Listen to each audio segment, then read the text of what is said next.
Good afternoon, all. I am Dr. Shreya Singh from Institute of Medical Sciences, BHU. The title of my first abstract is Stage 3 Uterine Serous Carcinoma, Improved Outcomes in the Modern Era with Multimodality Treatment. Serous carcinoma of the endometrium is a rare histological subtype. It exhibits a unique biology and behavior and poorer prognosis compared to the endometrioid subtypes. Also, higher rates of recurrences are seen, particularly in stage 3 diseases as compared to the earlier stages of the disease. The treatment approach for stage 3 uterine serous carcinoma at present is comprehensive surgical staging, which includes pelvic as well as para-aortic nodal dissections, omentectomy, peritoneal cytological sampling, along with 6 cycles of adjuvant chemotherapy in the form of carboplatin and paclitaxel given 3 weekly. Patients are also given radiotherapy for the local control.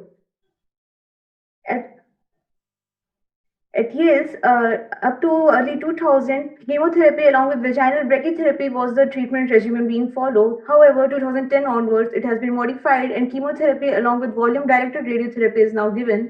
The other trends which have been incorporated include improved imaging for the staging, minimally invasive surgical techniques, and molecularly driven therapies like Herceptin in patients with HER2 overexpression.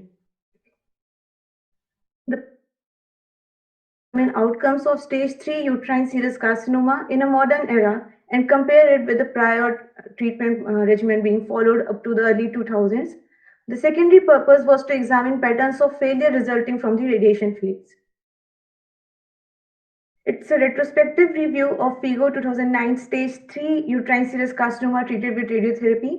50 patients were identified, 20 patients in the early era cohort and 30 patients in the modern era. The patient tumor and treatment characteristics were compared using chi-square for categorical variables and t-test for the continuous variables. As for the recurrence-free survival and overall survival, they were analyzed with Kaplan-Meier estimates, the log-rank test, and the Cox proportional hazards. For the patient characteristics, the two arms were well matched in the terms of age, the race, subtype of the tumor, pathological stage, and all of the patients were on stage 3. Cytological positivity, the pelvic and the para-aortic nodal involvement, as well as the number of chemotherapy cycles. There was no significant difference in either of the arms. As for the treatment difference in the modern era and the early era, as evident, open surgery was more incident in the cases of early treatment. As for the perioperative imaging, it was more vigorously done in the modern era. Similarly, for HER2 status, it was significantly higherly known in the patients of modern era. The RT modality, which was used for these patients in the earlier era, vaginal brachytherapy alone was done predominantly, and it was used in 95% of the cases. While in the modern era, EBRT along with vaginal brachytherapy was given, and it was around in 33.3% of the cases.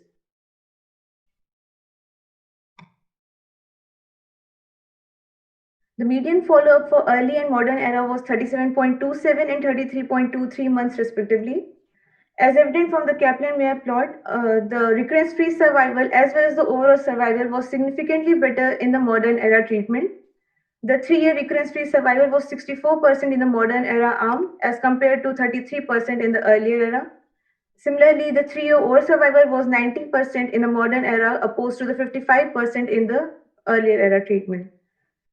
The outcomes were that the significantly fewer failures were seen in the modern era treatment, and however, no signal prognostic or treatment factor statistically accounted for the improved outcomes in the modern era. As for the relation between sites of recurrence and the radiotherapy modality employed, it was seen that the nodal recurrence incidence was significantly higher in the patients who were treated with vaginal brachytherapy alone as opposed to the patient treated with EBRT with or without vaginal brachytherapy. In conclusion, modern era treatment was associated with improved recurrence-free survival and overall survival in patients with stage 3 uterine serous carcinoma. Regional nodal recurrences were significantly reduced in patients treated with EBRT.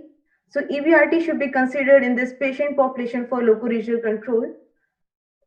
Thank you.